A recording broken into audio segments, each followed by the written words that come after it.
RCC slab के most important 80 question आपके लिए लेके आए हैं जो कि प्रीवियस में पूछे गए हैं। तो जिसने अभी तक हमारे चैनल को सब्सक्राइब नहीं किया वो चैनल को सब्सक्राइब करें, साथ में बेल आइकन को दबा लीजिए। तो फर्स्ट क्वेश्चन देखिए हमारे पास क्या बोल रहा है, फॉर ए 30 डिग्री क्रैंकर या फिर bent of bar the inclined length जो होती है of the crank is equal to, crank की जो इंक्लाइंड लेंथ होती है वो किसके बराबर होती है, d/2, d/4, d/5, d/3 कितनी होती है, क्या आंसर रहेगा इस क्वेश्चन का। तो d/4 जो होती है वो हमारा करेक्ट आंसर हो जाएगा। d/4 जो होती है वो किसके लिए होती है, सर्कुलर के लिए होती है। अगर आपसे रेक्ट एंगल का केस पूछ लिया जाए तो उस केस में d/3 होता है। ये चीज़ भी आपको याद रखनी कि सर्कुलर के लिए क्या होती है inclined length and rectangular के लिए कितनी होती है। रेक्ट एंगुलर के लिए ये वाला हमारा आंसर हो जाता है। अभी तो ये है ऑप्शन नंबर बी। तो अगला क्वेश्चन देखिए, Which of the following statements is not true regarding the largest size of aggregate to be used in concrete? कौन सी स्टेटमेंट यहाँ पर सही नहीं है, हमें ये बताना है। तो देखिए फर्स्ट स्टेटमेंट क्या बोल रही है, मैक्सिमम साइज होता है एग्रीगेट का वो limited by cover. And second क्या बोल रही है, मैक्सिमम साइज होता है aggregate is limited by spacing of the reinforce. And अगला देखिए तो मैक्सिमम साइज होता है aggregate is limited by the thickness of the section, या फिर मैक्सिमम साइज होता है aggregate not limited by mixing binding placing and technique. तो ये हमारी गलत है, बाकी ये तीनों सही स्टेटमेंट दी गई है। तो ये डी हमारा इस क्वेश्चन में आंसर हो जाएगा। एग्रीगेट जो साइज होता है वो इन तीनों कंडीशन पर ही डिपेंड करता है। अगला देखिए, if the size of panel in flat slab, size जो है पैनल का फ्लैट स्लैब में वो 6 मीटर इंटू 6 मीटर है। Then as per Indian standard code the width of the column strip and middle strip are, column strips and जो middle strips होती है उसके लिए कितनी विड्थ होती है एज पर हमारे आईएस कोड के अकॉर्डिंग। तो यहाँ पर आपको दोनों चीज़ें पता होनी चाहिए, column strips and middle strips जो होती है उस चीज़ में। तो ये कॉलम स्ट्रिप्स जो होती है उसके विड्थ के अकॉर्डिंग तो वो 1/2 होती है of span, of span. Column strips and middle strip जो होती है वो 1/2 होती है ऑफ स्पैन। ये चीज़ आपको पता होनी चाहिए। तो 6 मीटर यहाँ पर स्पैन ओवर 2 हम कर देंगे तो 2 3 हमारे पास आ जाएगा। यहाँ पर भी अगर 6/2 करते हैं तो हमारे पास 3 आ जाता है। तो 3 3 किस में दिया गया, ऑप्शन नंबर सी में दिया गया, यही हमारा करेक्ट आंसर बन जाएगा। अगला क्वेश्चन देखिए, in case of two way slab का केसेस है the limiting deflection of the slab, limiting deflection जो होती है स्लैब की इज, क्या होती है लिमिटिंग डिफ्लेक्शन जो होती है स्लैब की। ये क्वेश्चन बहुत ही इंपॉर्टेंट है। क्या आंसर रहेगा इस क्वेश्चन का, तो इस क्वेश्चन का आंसर रहेगा हमारा option number B, primarily a function of the shorter span, मुख्य रूप से छोटे स्पैन का एक कार्य है डिफ्लेक्शन जो होती है। ये ऑप्शन नंबर बी हमारा करेक्ट आंसर हो जाएगा। उसके बाद नेक्स्ट क्वेश्चन देखिए, a simple supported reinforce concrete beam, simple supported का आरसीसी बीम दिया गया है, shall be treated as deep beam, उसको हम ट्रीट कर रहे हैं deep beam if the ratio of effective span to overall depth is. Simply supported के लिए हमारा क्या आंसर रहेगा, सिंपली स्पॉटेड केस में आपको पता है कि 2 होता है, कॉन्टिन्यूस के केस में 2.5 होता है, ये सभी को पता है, पिछले वीडियो में हमने डिस्कस किया था। स्लैब में आ रहा है तो हम यहाँ पे भी डिस्कस कर रहे हैं। अगला क्वेश्चन देखिए, slab is design as two way slab, एक स्लैब है जिसको हम टू वे स्लैब की तरह डिजाइन कर रहे हैं if the ratio of longer span to shorter span is smaller than. Two way span, two way span के लिए क्या होगा,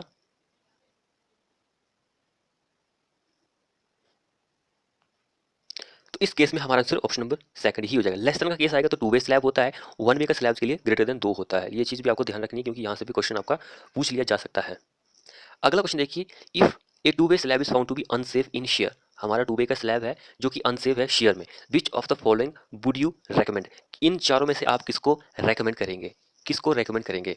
हमें शेयर स्टेप्स प्रोवाइड करने चाहिए, या फिर डायमीटर जो है लॉन्गिट्यूडनल रेनफोर्समेंट का वो इंक्रीज करना चाहिए, या फिर थिकनेस जो होती है स्लैब की वो इंक्रीज करनी चाहिए, या फिर इनमें से कुछ नहीं करना चाहिए।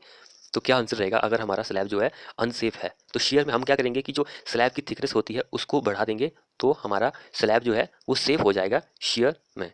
तो सी हमारा करेक्ट आंसर बन जाएगा। अगला क्वेश्चन देखिए, drops are provided in flat slab to resist shear, क्या थ्रस्ट बेंडिंग मोमेंट टॉर्जन या फिर शेयर। तो यहाँ पर आंसर ही मैंने प्रोवाइड कर दिया है, to resist shear, shear option number D हमारा करेक्ट आंसर हो जाएगा। ये कंफ्यूज करने के लिए वैसे बनाया गया था, शेयर मैंने यहाँ पे प्रोवाइड कर दी, सोचने की देखते हैं कि कौन सा क्या आंसर को देता है, इसलिए। अगला क्वेश्चन देखिए, ये क्वेश्चन जो है एचपीजेई में पूछा गया था। क्वेश्चन क्या बोल रहा है हमारे पास, a reinforce concrete slab, reinforce concrete का स्लैब दिया है 75 mm उसकी थिकनेस दी गई है, द मैक्सिमम साइज होता है reinforce bar that can be used, that can be used is, क्या मैक्सिमम साइज होता है जो कि हम यूज़ करते हैं। ये क्वेश्चन बहुत ही इंपॉर्टेंट है, ये एचपीजेई में ही नहीं बहुत सारे बोर्ड में पूछा गया है, जैसे कि ईएससी में पूछा गया था, एसएससी जेई में भी पूछा गया एक बार ये क्वेश्चन, तो बहुत ही अच्छा क्वेश्चन है ये। तो क्या आंसर रहेगा इस क्वेश्चन का, तो इस क्वेश्चन का आंसर जो होता है एक फॉर्मूले से आप निकाल सकते हैं, जो हमारी मेन बार होती है उसको आप कैसे निकालेंगे? मेन बार जो होती है वो होती है जितनी हमारे पास स्लैब की थिकनेस दी गई है, थिकनेस ऑफ स्लैब ओवर 8, हम इस फॉर्मूले से फाइंड आउट कर सकते हैं। थिकनेस हमारे पास 75 कहाँ पर दी गई? ये दी गई है, तो यहाँ पर 75 अगर हम डिवाइड बाय 8 कर देंगे तो हमारे पास 9.37 mm आ जाएगा। तो आपको तो पता है कि 9 पॉइंट समथिंग का कोई भी डायमीटर का बार नहीं होती है, तो इन केस हमारे पास ऑप्शन दिया गया है, हम लोअर ही यूज कर लेते हैं, 8 mm बार हम यूज करेंगे मेन रेनफोर्समेंट के लिए, तो यही हमारा करेक्ट आंसर हो जाएगा। देखिए नेक्स्ट क्वेश्चन क्या बोल रहा है, minimum reinforcement used either in the direction of slab shall not be total cross sectional area for FE 250 grade steel के लिए। क्या आंसर रहेगा इस क्वेश्चन का? तो जब FE 250 ग्रेड की बात करेगा तो मिनिमम रेनफोर्समेंट जो होती है वो आप 0.15% प्रोवाइड करते हैं। इन केस ऑफ अगर आपसे FE 415 या फिर FE 500 ग्रेड की बात करेगा तो उस केस में 0.12% हम स्टील प्रोवाइड करते हैं मिनिमम। तो बी इस क्वेश्चन में आंसर हो जाएगा। अगला देखिए, तो minimum cover for bar, minimum cover जो होती है जो कि हम बार के लिए यूज करते हैं RCC स्लैब में, शुड भी कितनी होनी चाहिए? 15 mm, 15 mm या फिर डायमीटर ऑफ बार, या फिर 25 mm या फिर डायमीटर ऑफ बार, या फिर 15 mm और साइज ऑफ एग्रीगेट, कितना हम यूज करते हैं मिनिमम कवर जो होती है। तो ये चीज़ इंपॉर्टेंट है। तो क्या आंसर रहेगा इस क्वेश्चन में? तो मिनिमम कवर की जब भी बात करेगा तो उस केस में या तो हम 15 mm यूज करते हैं, या फिर जो हमारे पास जो रेनफोर्समेंट बार हम यूज करते हैं उसका जो डायमीटर होगा उसको यूज करते हैं। इन दोनों में से जो भी कम रहेगा, 15 mm कम नहीं, सॉरी, जो अधिक रहता है, जो सबसे ज़्यादा रहता है वही हमें यूज़ करना होता है। या 15 mm ज़्यादा रहेगा या फिर जो डायमीटर होता है वो ज़्यादा रहेगा, तो हम इन दोनों में से उसको यूज करते हैं। तो इस क्वेश्चन में आंसर बी हो जाएगा। लेकिन इन केसों पर अगर आपसे जो बीम होता है उसके बारे में पूछ ले जाए तो बीम का केस तो सिंपल, ये सभी को पता है कि 25 mm आप यूज करते हैं कवर जो होती है। कॉलम में हम 40 mm यूज़ करते हैं, फुटिंग में 50 mm यूज़ करते हैं। तो ये चीज़ कॉमन है, सभी को पता है कि फुटिंग में 50 mm। ये तो बच्चे बच्चे की जबान पर है, जो स्टार्टिंग की स्टडी कर रहा होगा उसको भी इस क्वेश्चन का पता होगा कि इस क्वेश्चन को हम इस तरह से सॉल्व कर सकते हैं कि फुटिंग के लिए 75 होता है। बाकी जो तो माहिर खिलाड़ी हैं इस चीज़ के, उनको तो टिप्स याद होगा कि हाँ इसका बिल्कुल, वो तो देखते ही लगा देंगे कि हाँ क्वेश्चन को एक झलक देखेगा, हाँ ठीक है यही आंसर होगा। अगला देखिए, thickened part of the flat slab over its supporting column is known as, thickened part जो होता है चपटे स्लैब का इसके अलाम्बी कॉलम का स्थूल हिस्सा कहलाता है। Column head, drop panel, capital या फिर नन ऑफ दीज? तो वो ड्रॉप पैनल ही होता है। थिकड पार्ट जो होता है फ्लैट स्लैब का ओवर सपोर्टिंग कॉलम के ऊपर, तो उसको ड्रॉप पैनल ही हम बोलते हैं। अगला देखिए, if the diameter of the main reinforcement in slab is 16 mm, main reinforcement जो है जिसका डायमीटर 16 mm है, concrete cover to be main bar is, concrete की कवर जो होती है मेन बार के लिए वो क्या होती है? तो देखिए अभी हमने इसके पीछे वाला क्वेश्चन डिस्कस किया, 11वां क्वेश्चन हमने डिस्कस किया था कि उसमें बताया था कि कितना हम यूज़ करते हैं, या तो 15 mm स्लैब के केस में मिनिमम कवर यूज़ करते हैं, या फिर डायमीटर ऑफ बार, जो भी ज़्यादा रहेगा इन दोनों में से, तो ज़्यादा कौन सा है? 16 mm ज़्यादा है, तो ये आंसर हो जाएगा। कॉमन क्वेश्चन है, ये तो याद होना ही चाहिए अभी आपको। अगला देखिए, तो मैक्सिमम रेशियो जो होता है span to depth of a simply supported and spanning in two direction. देखिए कई बार आपको क्या होता है कि span to depth ratio slab के लिए पूछ लिया जाता है, लेकिन कई बार आपको ये काट कर maximum span to depth ratio जो होता है स्लैब के लिए स्पैनिंग इन टू डायरेक्शन ये दिया होता है। यहाँ पर दोनों ही दिए हैं, तो आपको कोई भी दिक्कत नहीं होनी चाहिए कि आपको दोनों का ही बारे में पता लगे कि स्लैब के लिए सिंपली सपोर्टेड हो सकता है जो कि स्पैनिंग दो डायरेक्शन में भी हो सकता है, ऐसे भी क्वेश्चन आपसे पूछा जा सकता है। तो ये चीज़ आपको यहाँ पे कन्फ्यूज होने की जरूरत नहीं है कि कितना होता है। अब देखिए यहाँ पे स्पैनिंग इंट्रोडक्शन का होता क्या है मीनिंग? स्पैनिंग इंट्रोडक्शन का मीनिंग यही होता है कि हमारा जो स्लैब है वो टू वे स्लैब है। टू वे स्लैब की जब भी बात आएगी तो हमारा आंसर 35 होना चाहिए। अगर वन वे स्लैब की बात आएगी तो उस केस में 30 होता है। ये चीज़ आपको याद रखनी है कि स्पैन टू डेप्थ रेशो जब भी आपको स्लैब के बारे में पूछ लिया है, हमारे पास सिंपली सपोर्टर का स्लैब हो लेकिन वहाँ पर भी केस होता है। अगर कोई केस नहीं दिया गया है, इन दोनों में से आपके पास जो भी आंसर अवेलेबल हो आप उस पर टिक कर सकते हैं, लेकिन हमारे पास केस प्रोवाइडेड है कि इन टू वे स्लैब है या फिर spanning in two direction. Spanning in two direction तो सी हमारा करेक्ट आंसर हो जाएगा, लेकिन वैसे ये आंसर भी हो सकता है, लेकिन अगर वन वे स्लैब होता है स्पैनिंग इन वन डायरेक्शन उस केस में हमारा ये आंसर हो सकता था। तो ये चीज़ आपको ध्यान रखनी है, बाकी ध्यान रखने की जरूरत नहीं है। और कैंटिलीवर का केस भी आपको पता है कि 12 होता है कैंटिलीवर में। आगे क्वेश्चन आएगा कैंटिलीवर के बारे में, तो हम उस वहाँ पर डिस्कस करेंगे कि कैंटिलीवर में क्या होता है और क्या क्या कंडीशन हो सकती है कैंटिलीवर में। देखिए नेक्स्ट क्वेश्चन क्या होगा, टोटल डेप्थ जो होती है RCC स्लैब की इज गवर्न बाय। तो टोटल डेप्थ जो होती है वो serviceability requirement of the deflection इसी पर ही निर्भर होती है। ए इस क्वेश्चन में आंसर हो जाएगा। सिंपल लेवल के क्वेश्चन है, ज़्यादा यहाँ पे टफ लेवल के हमने इंक्लूड भी नहीं किए हैं। अगला क्वेश्चन देखिए, यहाँ पे न्यूमेरिकल बना के पूछा गया है। सबसे पहले हम क्वेश्चन को पढ़ लेते हैं, क्वेश्चन क्या बोल रहा है। तो देखिए आप क्वेश्चन को पढ़ लीजिए, क्वेश्चन क्या बोल रहा है। सिंपली यहाँ पे टू वे स्लैब की बात हो रही है, स्पैन टू डेप्थ रेशियो की बात हो रही है कंटिन्यूस बीम के लिए। कंटिन्यूस बीम की अगर हम बात करेंगे, स्पैनिंग इन टू डायरेक्शन या फिर टू वे स्लैब है हमारे पास, तो स्पैन टू डेप्थ रेशियो जो होता है वो 40 होता है। लेकिन यहाँ पे पूछा गया है इन केसों अगर हम यहाँ पे HYST बार यूज करते हैं तो कितना होगा। तो आपको पता है कि हम 0.8% उसमें मल्टीप्लाई कर देते हैं, तो इसको मल्टीप्लाई करने के बाद 32 आ जाएगा हमारे पास कंटिन्यूस बीम के लिए। ए इस क्वेश्चन का आंसर हो जाएगा। ये चीज़ ध्यान रखनी है, बाकी यहाँ पे उतना ध्यान रखने की जरूरत नहीं है आपको। अगला क्वेश्चन देखिए, in a non cellular non ribbed flat slab, non cellular या फिर नॉन रिबड स्लैब है फ्लैट, स्पेसिंग जो होती है reinforcing bar shall be limited to maximum of m times the thickness of the slab where m क्या होगा, इनमें से m क्या रहेगा, ये हमें यहाँ पर बताना है। m क्या रहता है, तो m जो रहता है वो 2 टाइम्स रहता है, 2 टाइम्स हमें मल्टीप्लाई कर देना है थिकनेस ऑफ स्लैब से, तो हमारा आंसर आ जाता है उस केस में। अगला क्वेश्चन देखते हैं हम क्या बोल रहा है। परसेंटेज की बात हो रही है, मिनिमम रेनफोर्समेंट हम प्रोवाइड करते हैं gross sectional area in slab में, वो कितना होता है, क्या आंसर रहेगा यहाँ पर हमारे पास। तो इस केस में हमारा आंसर ये वाला हो जाएगा, ए हमारा करेक्ट आंसर हो जाएगा। HYST बार अगर हम यूज करते हैं तो, लेकिन 0.15% माइल स्टील के लिए हम यूज करते हैं। नेक्स्ट देखिए, which of the following is the minimum thickness of the flat slab that is taken into consideration. Minimum thickness होती है फ्लैट स्लैब की जिसको हम लेते हैं कंसीडर करने के लिए, किसको हम लेते हैं कंसीडर करने के लिए, तो क्या आंसर रहेगा इस क्वेश्चन में। क्वेश्चन में आंसर हो जाएगा C answer, L/36 for end panel without drops, C correct answer बन जाएगा। अगला देखिए, river slab is provided for which of the following, river slab जो होता है उसको हम प्रोवाइड करते हैं इनमें से किसके लिए, प्लेन सीलिंग, थर्मल इंसुलेशन या फिर एकॉस्टिक इंसुलेशन या फिर ऑल ऑफ द एबव, तो इन सभी रीजन के लिए हम रिवर स्लैब यूज करते हैं। ये क्वेश्चन हमने पिछले बहुत पहले अपने चैनल पर करवाया था आपको, तो आपको शायद याद होगा जो जो हमारे चैनल से बहुत दिनों से जुड़े हुए हैं। अगला देखिए, मैक्सिमम परमिसिबल साइज होता है एग्रीगेट का to be used in casting of rib of the slab, कितना मैक्सिमम साइज होता है, सो मैक्सिमम साइज होता है वो 10 mm होता है जब आप कास्टिंग करते हैं रिब ऑफ द स्लैब की।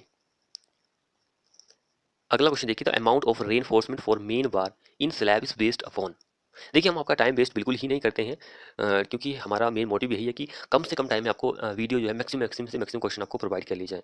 लेकिन आपने देखा होगा कि कई यूट्यूबर ऐसे होते हैं कि आपको 20-25 क्वेश्चन लेके आते हैं, तो वो आपको आप पूरा 2-3 घंटे वेस्ट कर देते हैं।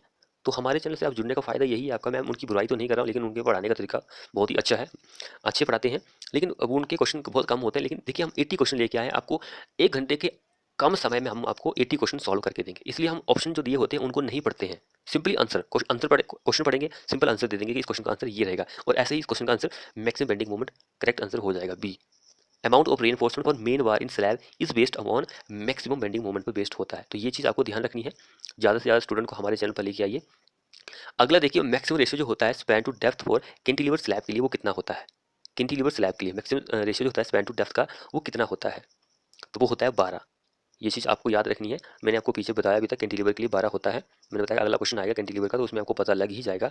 नेक्स्ट देखिए, if the length of intermediate span of a continuous slab is 5 metre, the length of end span is kept, end span जो होता है उसकी लेंथ आप कितनी रखते हैं, सिंपली हमसे यही पूछा गया है।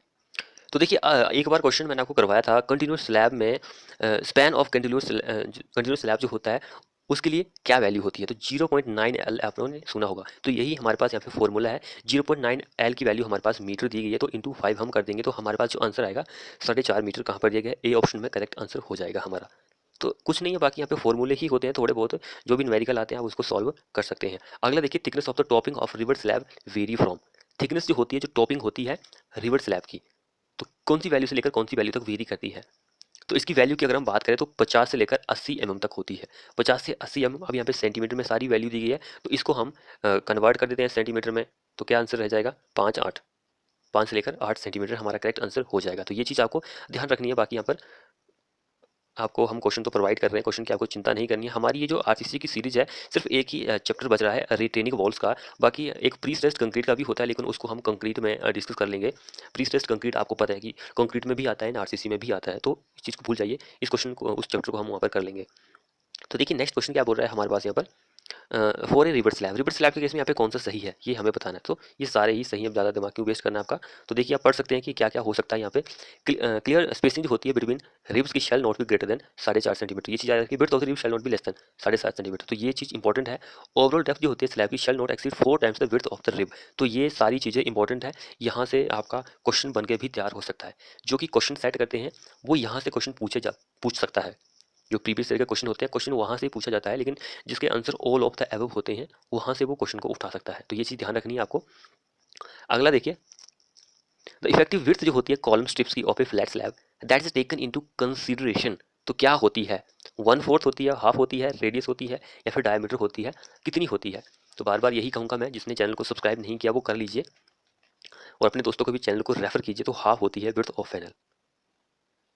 और हमारे दूसरे चैनल पर विजिट कीजिए यार, वहाँ पर आपको फैक्ट्स वगैरह मिल रहे हैं और नॉलेज भी वहाँ पे मिल रहा है। हो सकता है कि आपको जीके का सेक्शन जो है वहाँ से ही क्वेश्चन पूछ लिया जाए। हमारा जो मेन मोटिव है कि आपको नॉलेज प्रोवाइड करना है।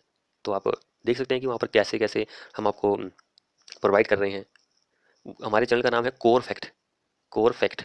आप सर्च कर सकते हैं, कोर फैक्ट के नाम से हमारा चैनल आ जाएगा। अभी 24 वीडियोस हमने प्रोवाइड किए हैं, 25-26 हो जाएंगी जब तक आप ये वीडियो देखोगे। नेक्स्ट देखिए, मैक्सिमम डायमीटर जो होता है बार जो कि हम यूज़ करते हैं रिवर स्लैब में, वो कितनी होती है? मैक्सिमम डायमीटर जो कि रिवर स्लैब में हम यूज़ करते हैं, तो मैक्सिमम डायमीटर जो होता है रिवर स्लैब के केसेस में वो 22 mm होता है। कहाँ पर है दिया गया है? डी ऑप्शन करेक्ट आंसर हो जाएगा। अगला देखिए, circular slab subjected to external loading. Circular slab है जिसके ऊपर एक्सटर्नल लोड लग रहा है। डिफ्लेक्ट टू फॉर्म क्या होगा? तो उस पर क्या होगा? पैरालोजिज्म हो जाएगा, पैराबोलॉइड हो जाएगा। सी हमारा इस क्वेश्चन में आंसर हो जाएगा। अगला देखिए, इन slab pitch of the main reinforcement should not exceed it's effective depth. Pitch जो होती है मेन रेनफोर्समेंट के केसेस में कौन सी वैल्यू से एक्सीड नहीं होनी चाहिए? तो पिच की बात करेगा मेन रेनफोर्समेंट के लिए 3D होती है, डिस्ट्रीब्यूशन रेनफोर्समेंट जो होती है उसके लिए 5D होती है। ये चीज़ याद रखनी है। ए हमारा करेक्ट आंसर हो जाएगा। देखिए नेक्स्ट क्वेश्चन देखिए, effective span of simply supported slab is. Effective span जो होता है सिंपली स्पोर्टेड स्लैब का वो कितना होता है? क्या होता है? Effective span of simply supported slab is, तो वो होता है clear span plus effective depth जो होती है स्लैब की वो। तो ऑप्शन नंबर सी हमारा करेक्ट आंसर हो जाएगा। तो हमने जो अब जब अपने इस जो हम वीडियो आपके लिए बना रहे हैं, इसका एक वेबसाइट पर चेक किया कि हमारा जो कंटेंट हम आपको प्रोवाइड कर रहे हैं वो कितना यूनिक है, यूनिक कंटेंट के बारे में। तो अप्रोक्सीमेट 86% जो है यूनिक कंटेंट उन्होंने बताया। 86% हम आपको जो कंटेंट प्रोवाइड करें वो यूनिक है, बहुत ही अच्छा कंटेंट है। तो जितना हो सके वीडियो को शेयर कीजिए यार, इतना अच्छा कंटेंट हम कोई नहीं प्रोवाइड करता आपको। वेबसाइट पर आपने देखा होगा इतनी बड़ी बड़ी वेबसाइट जैसे ग्रेड एफ है, उनका नाम तो नहीं लेना चाहिए वैसे, एंड टेक्स्ट बुक है, तो वो देखिए आपको क्वेश्चन प्रोवाइड, वो हिंदी और इंग्लिश में प्रोवाइड करते हैं, लेकिन उनका सेक्शन इंग्लिश वाला अलग ही रहता है, हिंदी वाला अलग ही रहता है। तो वो आपको क्या करते हैं कि पैसे देकर आपको प्रोवाइड करते हैं। तो मैं आपको फ्री ऑफ कॉस्ट प्रोवाइड कर रहा हूँ। हर एक वीडियो में कम से कम जब मैं इन सभी वीडियो को कंबाइन करता हूँ तो अप्रोक्सीमेट कई बार 1000 क्वेश्चन बन रहे हैं, 800 बन रहे हैं, 600 बन रहे हैं, 500 बन रहे हैं। तो इस तरह से क्वेश्चन बन रहे हैं। तो एक एक सब्जेक्ट के इतने सारे क्वेश्चन बन रहे हैं, तो किसका फायदा है? आपका ही फायदा हो रहा है। तो जागो ग्राहक जागो। तो देखिए नेक्स्ट क्वेश्चन क्या बोल रहा है, the breadth of a river slab containing, यहाँ पे 2 रहेगा, 2 बार्स मस्ट बी बिटवीन। तो 8 से 10 सेंटीमीटर्स होता है, 8 से 10 सेंटीमीटर्स होता है। सी हमारा correct answer, sorry B answer हो जाएगा। अगला देखिए, the ratio of the maximum diameter of reinforcing bar in slab and the total thickness of the slab should not exceed कौन सी वैल्यू से एक्सीड नहीं होनी चाहिए? 1/4, 1/5, 1/6, 1/8। तो मैक्सिमम डायमीटर मैंने आपको बताया था 1/8, या फिर थिकनेस ऑफ द स्लैब, इस वैल्यू से एक्सीड नहीं होनी चाहिए। नेक्स्ट देखिए, स्पेसिंग जो होती है मेन बार की, तो देखिए 3 टाइम्स होती है या फिर 300 mm, दोनों में से जो भी कम रहेगा तो ए आंसर हो जाएगा। इन केस अगर आपसे डिस्ट्रीब्यूशन बार जो होती है उसके बारे में पूछ ली जाए तो 5D होती है, यहाँ पे 4D दी गया है। ये आंसर हो जाता है। आगे क्वेश्चन आएगा तो वहाँ पे हम पढ़ लेना आप। नेक्स्ट देखिए, support for flat slab is provided on. Support जो प्रोवाइड करते हैं फ्लैट स्लैब के लिए इज प्रोवाइडेड ऑन, प्रदान की जाती है। तो वो प्रदान की जाती है कॉलम बिल्ड मोनोलिटिकली विद स्लैब। सी हमारा इस क्वेश्चन का आंसर हो जाएगा। स्लैब के साथ कॉलम का निर्माण, ये आंसर हो जाएगा। स्लैब के साथ कॉलम का निर्माण करके आप फ्लैट स्लैब को सपोर्ट दे सकते हैं। पिछले वीडियो में मैंने आपको बताया था फ्लैट स्लैब क्या होता है, तो जिसने वो देखी है तो उसको पता होगा। Reinforce concrete slab act as, किसकी तरह एक्ट करता है रेनफोर्स कंक्रीट स्लैब जो होता है? ये क्वेश्चन HPJ में एक बार क्वेश्चन पूछा गया था। तो वो रिजिड होता है, जब भी कंक्रीट की बात आती है तो वो रिजिड होता है, तो ए हमारा आंसर हो जाएगा।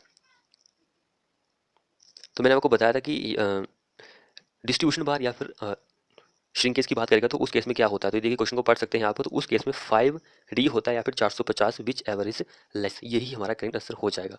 तो ये चीज़ आपको ध्यान रखनी है।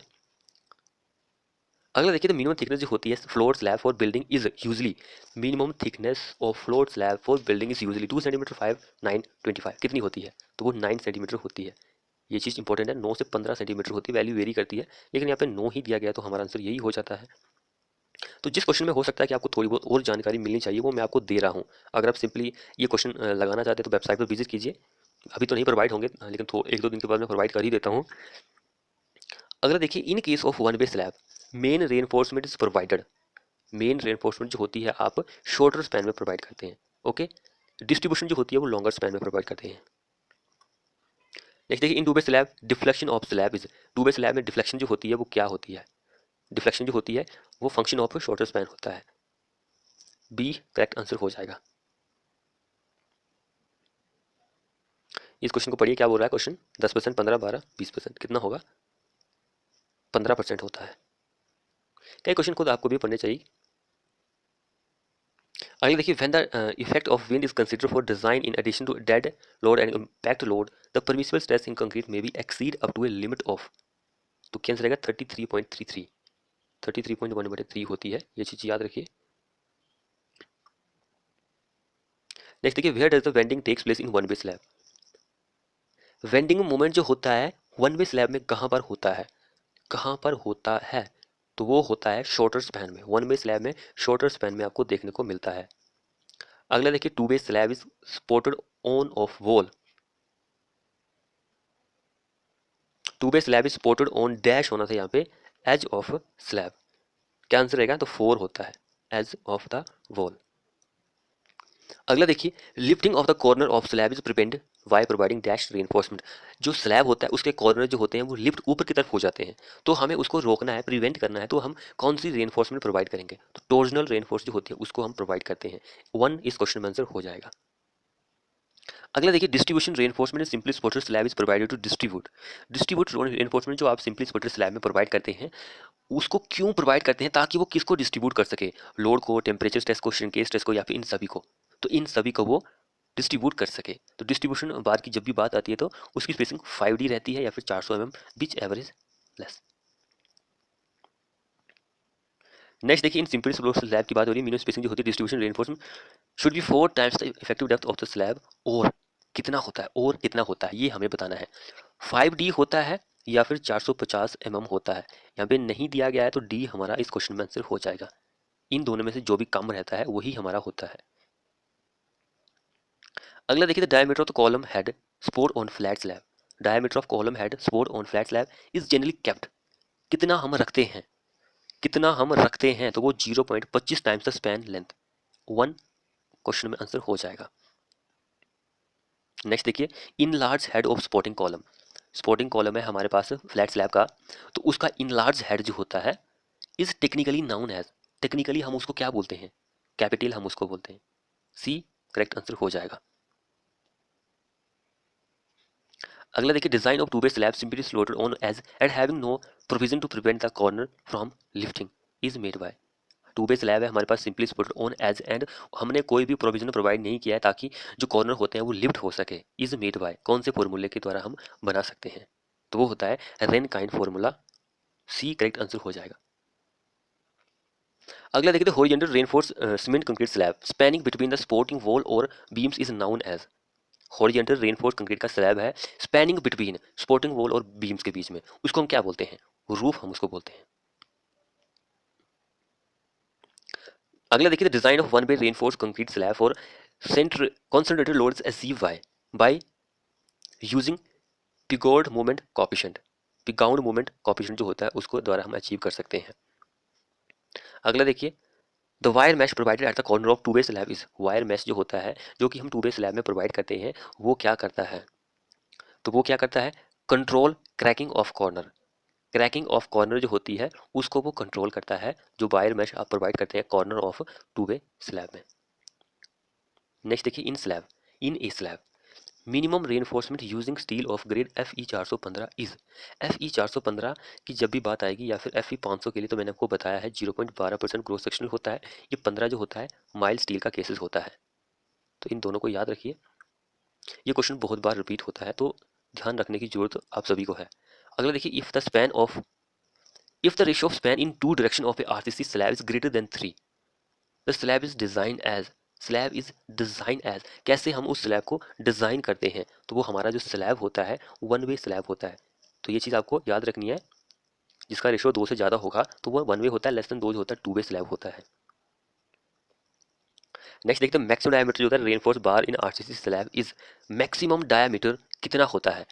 तो 1/8 होता है या फिर थिकनेस ऑफ स्लैब होता है। सी इस क्वेश्चन में आंसर हो जाएगा। अगर देखिए in Marcus method of designing two way slab, Marcus का जो मेथड है डिजाइनिंग का टू वे स्लैब का, उसके according thickness of slab is generally taken of the shorter span. तो 1/30 हम लेते हैं, सी करेक्ट आंसर हो जाएगा। अगला देखिए shear and bond stress of simply supported slab is usually, shear and bond stress of simply supported slab is usually कितनी होती है? वेरी लो, बहुत कम होती है, वेरी लो होती है। अगला देखिए in two bay slab with corner held down, two bay slab है उसमें हमने कॉर्नर जो होते हैं वो नीचे की तरफ रखे हैं। The torsional steel is provided eight, torsional steel जो होती है आप कहाँ पर प्रोवाइड करते हैं? बॉटम, टॉप या फिर दोनों में या फिर मिडिल में, कहाँ पर प्रोवाइड करते हैं? तो बॉटम एंड टॉप हम दोनों में प्रोवाइड करते हैं टॉर्जनल रेनफोर्समेंट जो होती है। अगला देखिए the minimum cover of slab should neither be less than the diameter of bar और nor less than, so 15 mm इस क्वेश्चन में आंसर हो जाएगा। अगला क्वेश्चन देखिए for slab spanning in two direction for calculating the span to effective depth ratio कितना होता है? तो क्या आंसर रहेगा? Shorter span should be consider, shorter span को ही हम कंसीडर करते हैं। अगला क्वेश्चन भी सेम वैसा ही है, शॉर्टर स्पैन को ही हम कंसीडर करते हैं। अगला देखिए span is design as one way slab, कोई स्लैब है उसको हम वन वे स्लैब की तरह डिजाइन कर रहे हैं if the ratio of long span to short span, यानी longer span to shorter span का जो रेशियो होता है वन वे स्लैब के लिए वो ग्रेटर देन 2 होता है। डी करेक्ट आंसर हो जाएगा। नेक्स्ट देखिए क्वेश्चन क्या बोल रहा है? For a reinforce concrete slab, reinforce concrete slab the deflection for design according to हमारे I square is limited to, reinforce concrete slab जो होता है डिफ्लेक्शन जो होती है डिजाइन अकॉर्डिंग टू हमारे आई स्क्वायर वो ये होती है 0.20% ऑफ स्पैन होती है। अगला देखिए in a restrained rectangular slab subjected to uniformly distributed load the yield lines from the first, yield line जो होती है फर्स्ट से वो क्या होती है? तो वो क्या होती है? Along the centre line of the unloading face of the slab. D इस क्वेश्चन में आंसर हो जाएगा। नेक्स्ट देखिए which of the following square slab will behave as one way slab, which of the following square slab जो होता है वो behave करता है वन वे स्लैब की तरह। कौन करता है वन वे स्लैब की तरह? तो simply supported along two opposite edge जो होती है वो वन वे स्लैब की तरह बिहेव करता है। नेक्स्ट देखिए when shear stress exceed the permissible limit in slab, shear stress जो होता है वो एक्सीड हो जाता है परमिसिबल लिमिट तक स्लैब में, then it is reduce by, उसको हम कम कर सकते हैं रिड्यूस बाय कैसे? तो जो डेप्थ होती है गहराई होती है स्लैब की अगर हम उसको इंक्रीज करेंगे तब हम उसको कम कर सकते हैं शियर स्ट्रेस जो होता है। अगला देखिए torsional reinforcement is provided in slab when, torsional reinforcement जो होती है हम प्रोवाइड करते हैं स्लैब में जब क्या होता है? हमारे कॉर्नर जो होते हैं वो हेल्ड डाउन होते हैं। मैंने आपको बताया था slab makes monolithically construction with wall, छत दीवार के साथ समरूप ढली हो, तो दोनों आंसर हो जाते हैं। टॉर्जनल रेनफोर्समेंट हम इसलिए प्रोवाइड करते हैं। तो जिसने अभी तक हमारे चैनल को सब्सक्राइब नहीं किया वो कर लीजिए। नेक्स्ट क्वेश्चन देखिए minimum percentage of steel in RCC slab using mild steel reinforcement is, minimum कितना होता है? कितना होता है मिनिमम स्टील का परसेंटेज? तो वो 15% होता है, 0.15।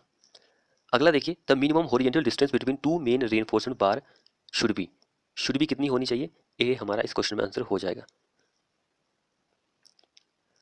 अगला ऑप्शन देखिए the H Y S T reinforcement in RCC slab shall not be less than, shall not be less then,